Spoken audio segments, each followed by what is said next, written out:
So y equals x squared plus 2 over x squared plus 1.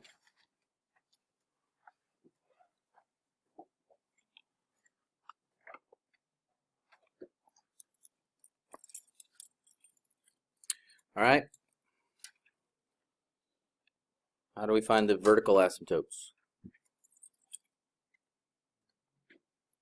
What's the question I've always asked you about that?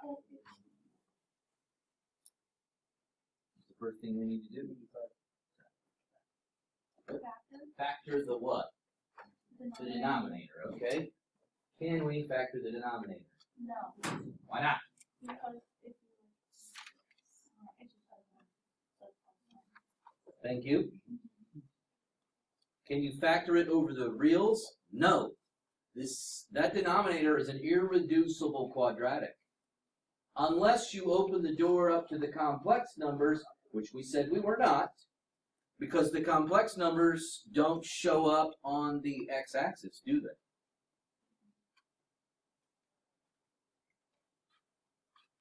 Yes, if you decided to allow me to factor that using complex numbers, I could do that. But we said we weren't.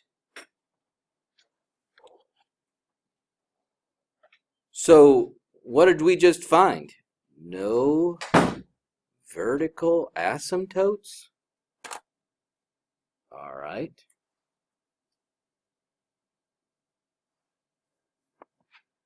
That's weird. How do you find the horizontal asymptotes? How do we find those horizontal asymptotes?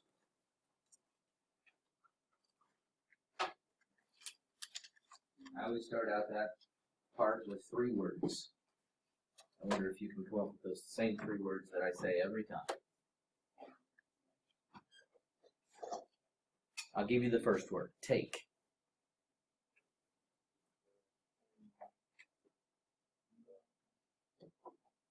How about the second word, the? Take the. Limit as. Take the limit, right? I always say this. Take the limit as x goes to infinity, right? So the limit as x goes to infinity of what? The largest power of x in the top and the largest power of x in the bottom, right? And x squared over x squared does reduce to 1, so you just found the horizontal asymptote. That's right.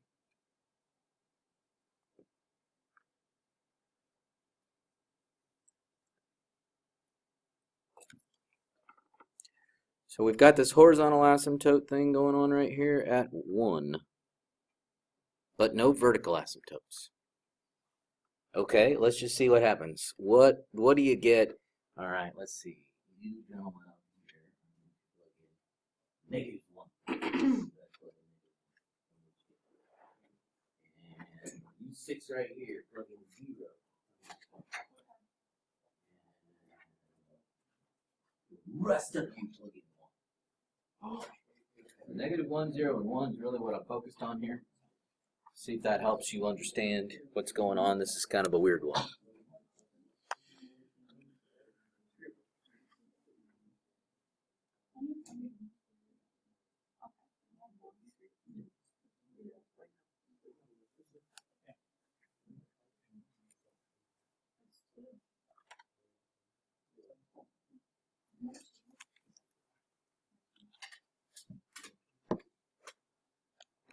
What do we get for -1? 3 over 2? Okay, so that's 1.5. What do we get for 0? 2. What did we get for +1? Also 1.5. So this thing is getting closer and closer and closer on that side and closer and closer and closer on that side and has this little point at the top. Okay?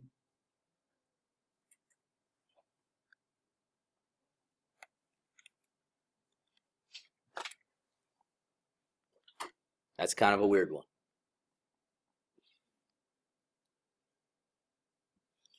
How do I write limits of discontinuities if there's no discontinuity?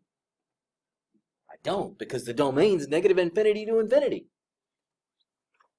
Okay. Yes, go ahead. What are the little tick marks on the x-axis? They'd be 1 and -1, since that's what you guys were plugging in, is 1 and -1. We went up to a y value of 2. Okay.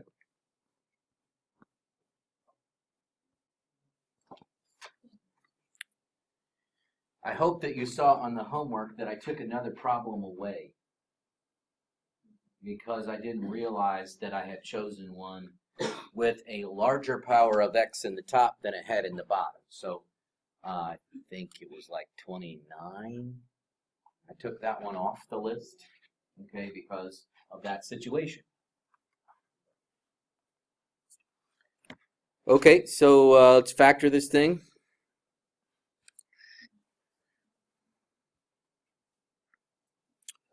Got x minus 1 on the top. Factor that denominator. Show me what you get.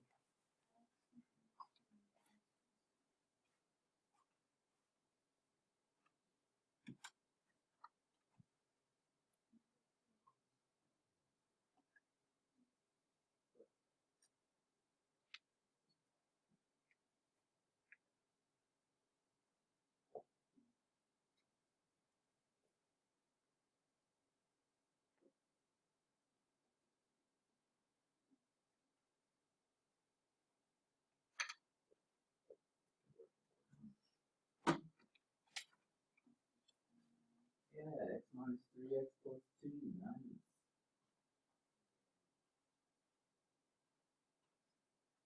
Write out your vertical asymptotes. Write out your vertical asymptotes. If you've got your factors. Write out your vertical asymptotes.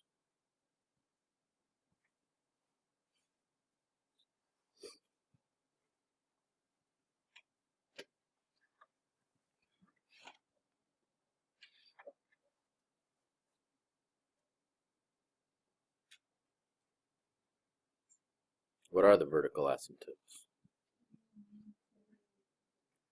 Okay, when you say 3, what? Oh, x equals 3. Oh, okay. And x equals -2. Okay, that makes more sense. Sorry, I was all lost there.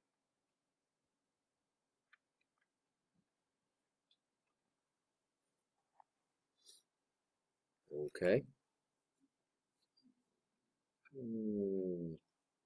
How about horizontal asymptote? Horizontal asymptote. How do we do that? Yeah. What are those first 3 words? Oh, Take the limit, right? Yeah, take the limit, right? Yeah. Take the limit as x goes to where? Infinity of largest power of x in the top, largest power of x in the bottom. Does that reduce, simplify? It's 1 over x, right? So what's the limit as x goes to infinity of that? X is getting bigger and bigger and bigger and bigger and bigger. What's happening to the y values? 0, right? So there's your horizontal asymptote.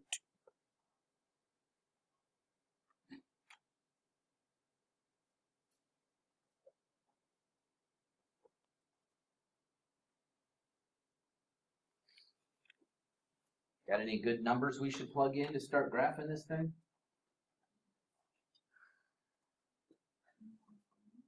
One, yeah, that would be between them. I could use a 1.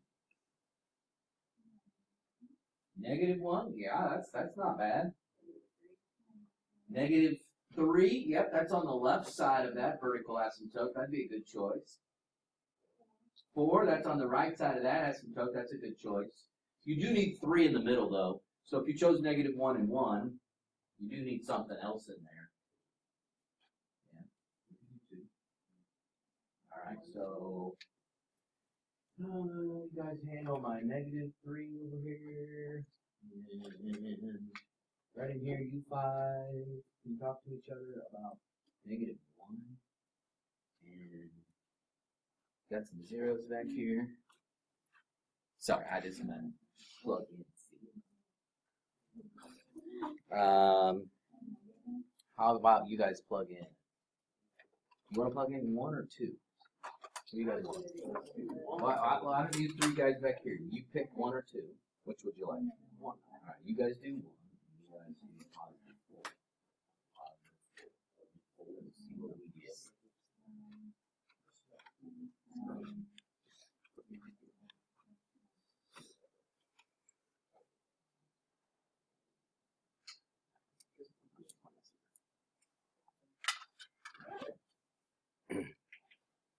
That's an important point you bring up, whether you understand it or not. But that's a very important point that you bring up.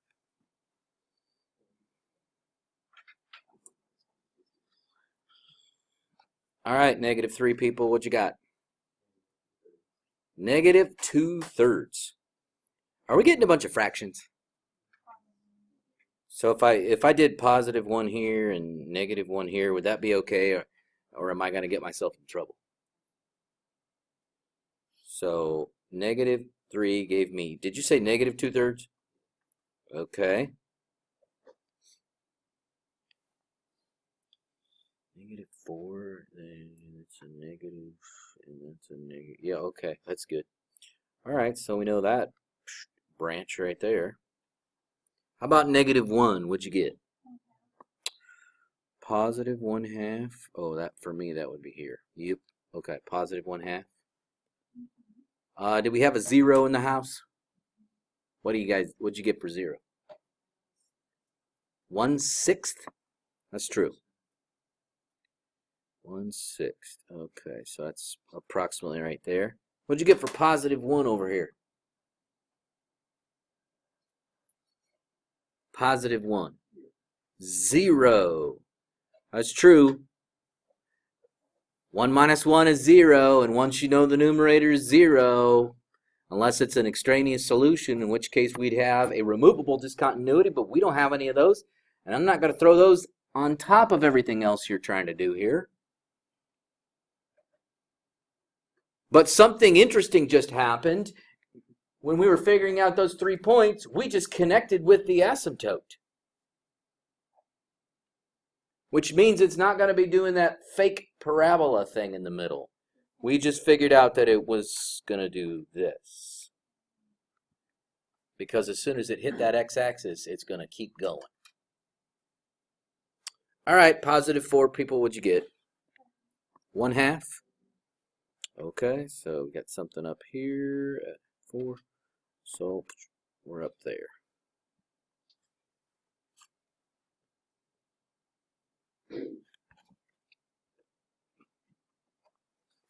All right, what's my domain? Okay, right. Take a couple seconds, write out the domain of this function, and I'll ask you to help me with that.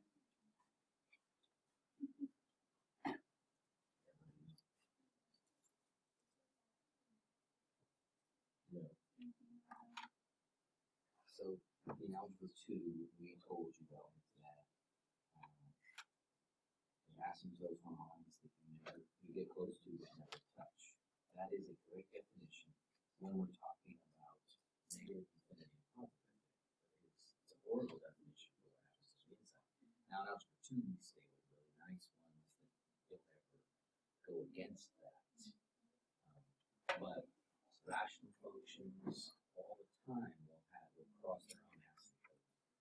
It's just that we didn't pick ones that would in algebra 2. Now once we step up higher, we start to introduce you to other functions. So that definition isn't completely true.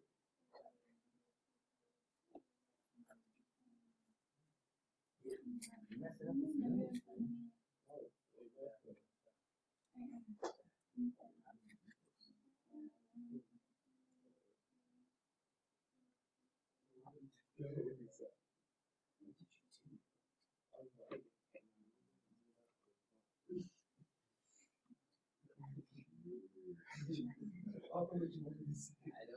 Just wait until they come back. I don't know. Keep messing with it.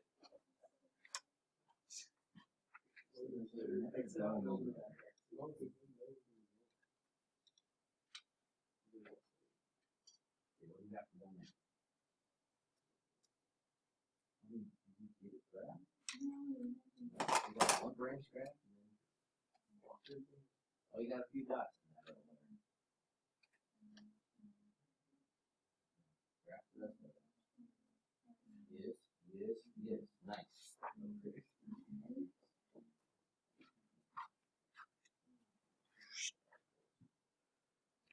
Okay, so negative infinity to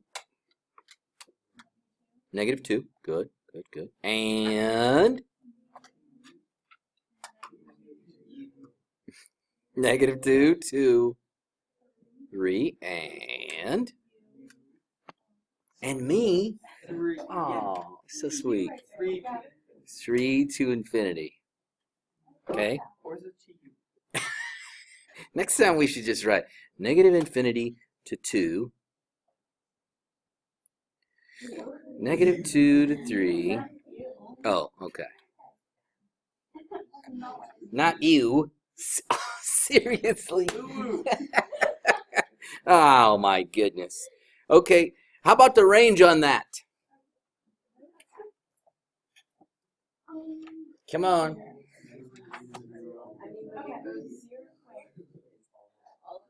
Oh, yeah. Yeah, you're right. No, it would be. I heard you over there. Yeah, that middle section pretty much takes care of it, doesn't it? Thank you, middle section. Yeah, negative infinity to infinity. Right, that horizontal asymptote isn't doing. Do you have 8th period? Do you have 8th period that you're studying for? Seriously. Okay, well, put it away. Yes, question. Okay. Because of that horizontal asymptote, that's what throwing you off. Okay. So back in algebra 2, she was asking about this earlier. Back in algebra 2, we lied to you. We told you that the definition of an asymptote was a line that get closer and closer and closer to that never touch. That's a great definition if we're talking positive infinities or negative infinities. Low back there. Hey. Anyway, so it's a great definition if you're out here or out there. It's a horrible definition if you're in the middle. We tried to stick to nice functions when we were in algebra 2, but then we stepped up the game with the rational functions and we showed you the truth, that it actually, there are functions that go through their own horizontal asymptote. So this part right here is covering everything, including 0. Yeah, if you were talking about this part and this part, you would have to skip that. But that one in the middle just took care of that. It's a good question. So we've talked about, let's just pick one of these. Mr. Daling, which one were you going to pick? Would you like to pick positive 3 or negative 2 to write the limits on? We got to pick one of those because I don't want to do both at the moment. Just pick. 3 or negative 2? 3. All right, we'll do 3. For each point of discontinuity, we need, as it says right here, 3 limits. But you should have already known that. Okay, so we want the limit as x approaches 3 from the left. Right? And the limit as x approaches 3 from the right. So not only are you going to answer those 2 questions, but you're also going to write the third limit all on your own. Right? I wrote the first 2. You have to answer those and write the third one. Show me the money.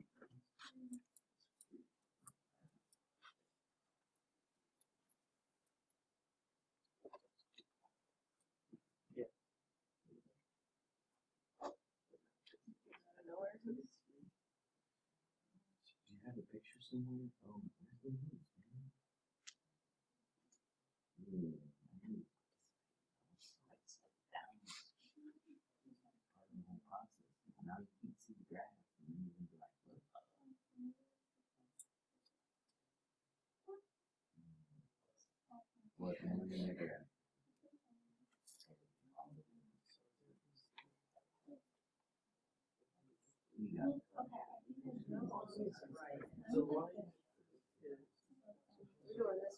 Yeah, exactly.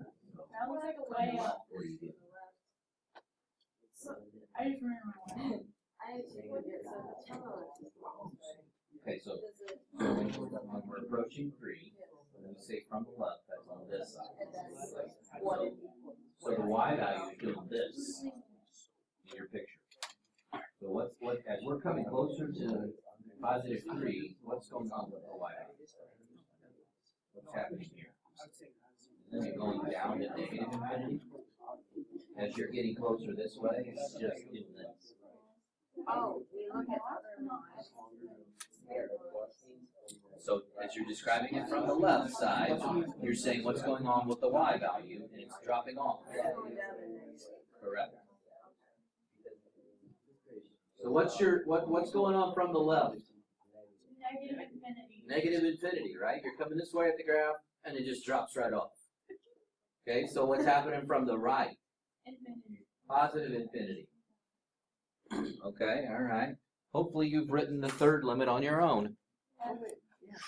So from the left it was negative infinity, from the right it was positive infinity, and hopefully you can show me the third limit. True.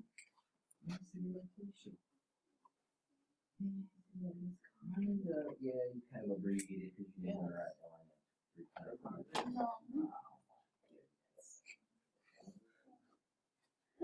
Was it right? Yeah, I like it. Yes. Some of you guys are getting good notation.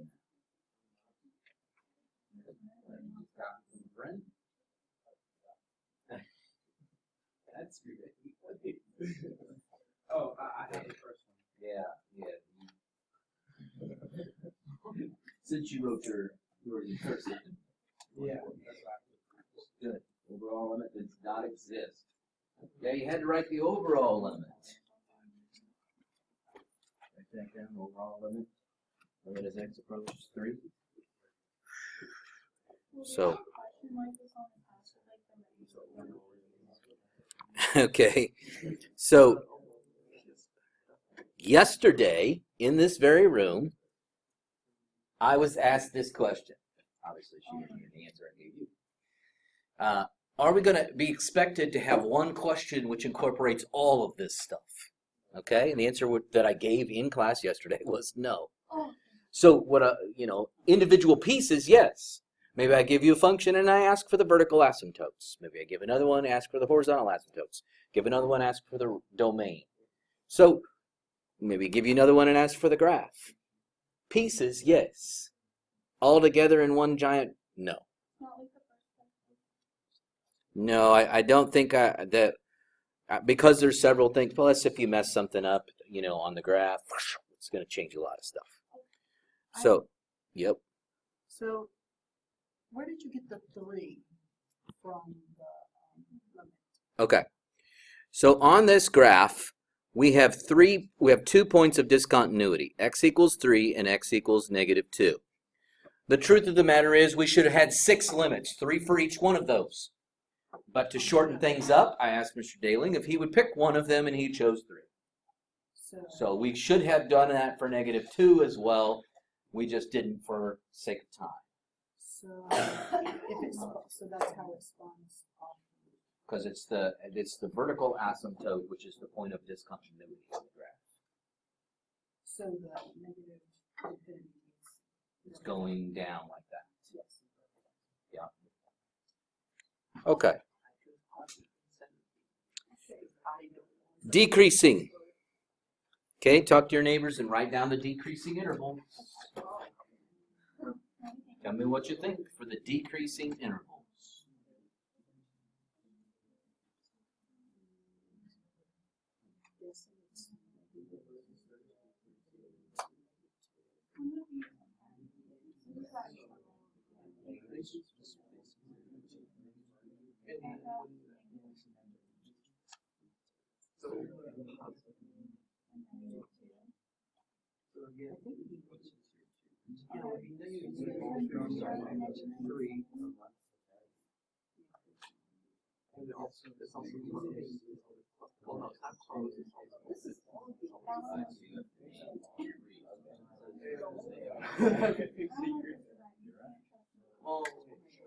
there are the points. And then just 3, 2, flash section. Sometimes what I'll do is save it, close it, bring it back up. Get frustrated. Yes. Okay, so for this one, you know. Yes. Okay, cool. No. Remember, by definition, we are always moving from left to right to the graph when we're talking about increasing and decreasing. So think about being on a roller coaster. These are right. Well, negative infinity to negative 2 is definitely correct. But 0 to negative infinity is going backwards. I don't quite understand. I don't think you meant what you wrote. See, this one's going like that. Correct. But this whole section is decreasing. So it would That's be. from, no. That's from negative 2.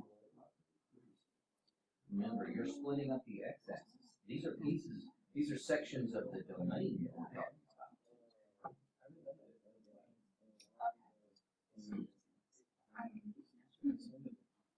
So this would be like negative 2 to negative 2? So what you're confusing is x's and y's. The word increasing or decreasing is describing the y values, but when you're writing the intervals, you're only writing intervals based on x. Okay.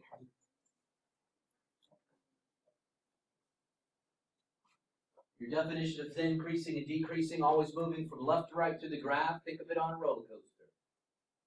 What would you be doing here? You're decreasing, right? So describe the interval from negative infinity to what? To negative 2. Okay? We can't switch in our minds and think y values. We're sticking with x's. So what about this section from here to here? Are you decreasing also? Yes. And so describe it. Negative 2 to 3. What about this piece over here? Is that decreasing? Yes. If I'm on that roller coaster, I'm coming down pretty quick until I get over here, but I'm still going down. So how would you describe that? From 3 to infinity. Remember your interval. So basically, you just copied the domain down, didn't you? Wow. Because every section on that graph is decreasing. Whoops. Negative infinity to negative 2, union negative 2 to 3, union 3 to infinity. How about increasing? None.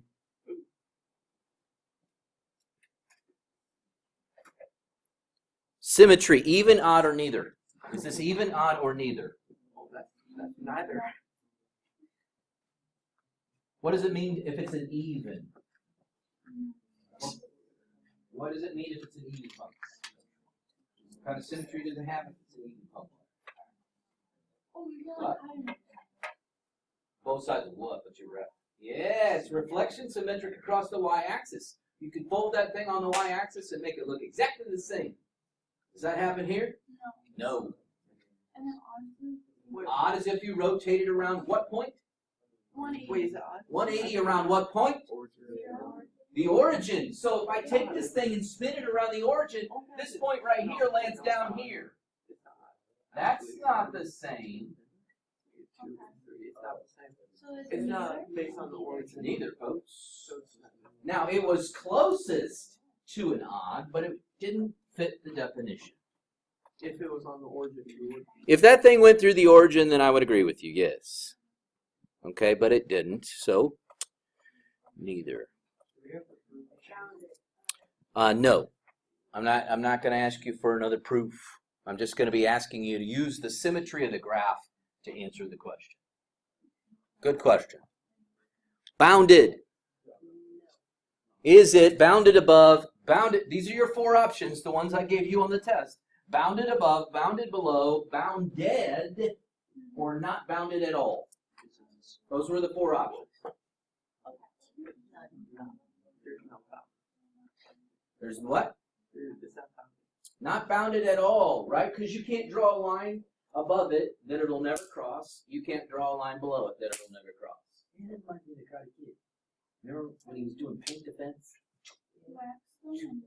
Not wax the window. Oh my goodness.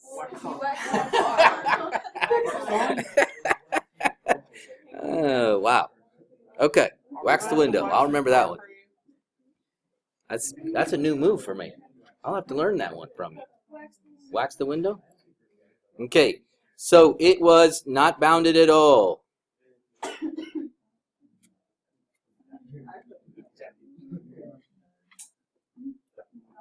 Some people in my second period class put unbounded. Unbounded, what is that? They just didn't want to write not bounded at all, so they just wrote unbounded. Okay? Will you ask us if it's going to be bounded or not? Well, like I made it a multiple choice on your test, so, It is? Okay. and I said circle one. So, you just had to pick the one. How about extrema? Relative mins and maxes or absolute mins and maxes? I got to vote for none. Do you agree with that or disagree? You should agree. There's nothing there. There's no little hills or valleys. We've already done the asymptotes. No need to do it again. And we've already talked about the end behavior. We did the limit as x approaches infinity. Oops, why am I writing it each? The limit. So we did the positive infinity. How about the negative infinity? Talk to your neighbors. See what you think. It'd be nice if you looked at the picture. The picture would help you. Hopefully you did draw the picture. Did you draw the picture? Yes. What's going on? Wait for that one. It's negative, you're right, but it's getting close to what on that side?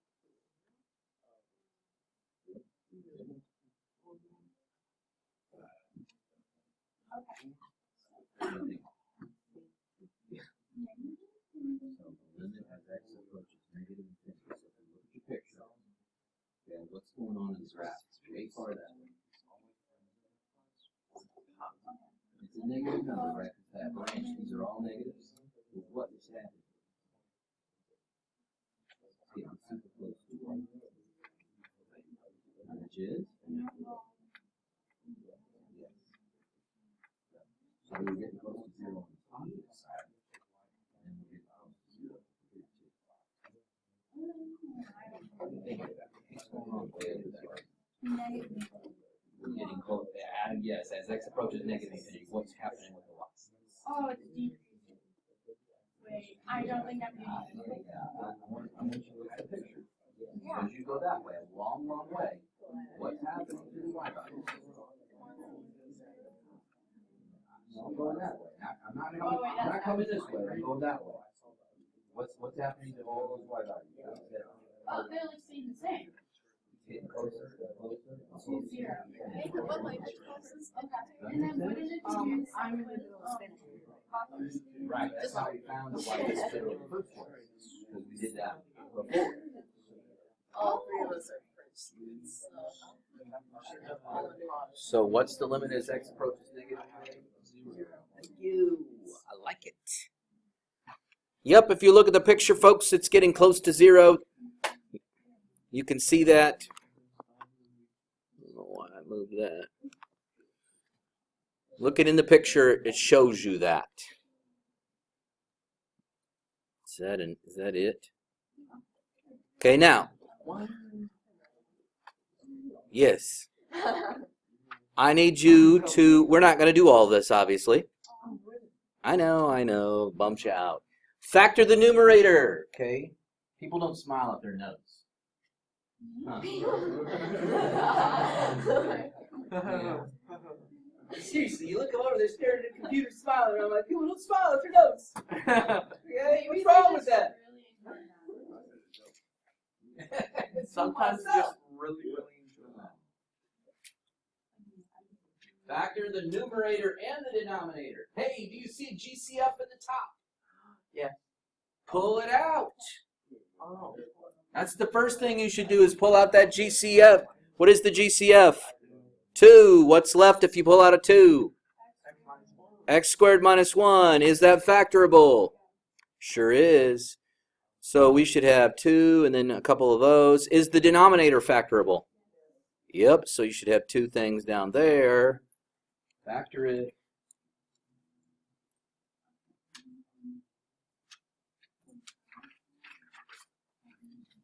Now that can't be because that's why I pulled out the 2. Yeah, so it's 2. Yeah, so, well, it should be minus 1 and plus 1.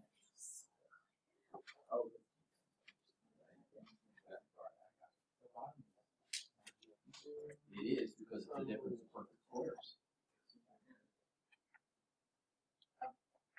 See what he did right here? He has x plus 2 and x minus 2. So the first one. Yeah, so that x is yeah, the x will cancel out.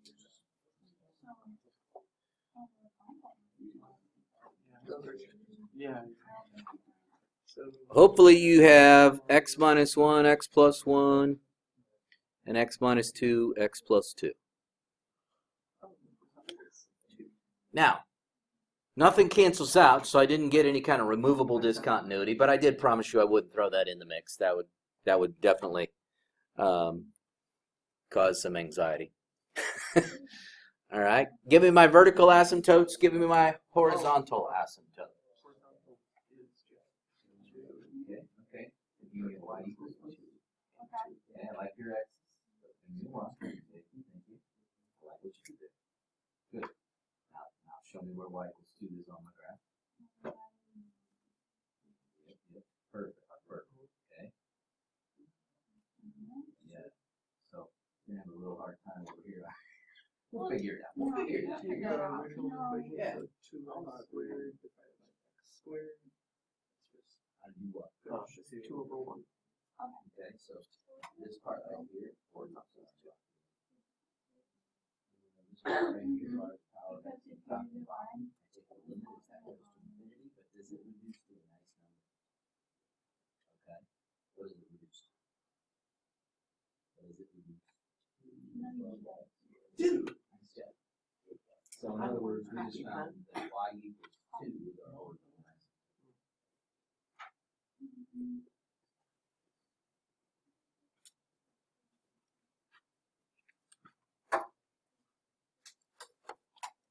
Okay, what were my vertical asymptotes? 2. X equals 2, x equals negative 2. And my horizontal asymptote, if I take the largest power of x in the top and the bottom and I take the limit, as that thing goes to infinity, I do get 2. Lots of 2. So y equals 2 was my horizontal asymptote. So if we were graphing this thing, we'd have something that looked like this so far. And then we would have to start plugging in numbers like we've done before. So, you make Go ahead and ask your question. it's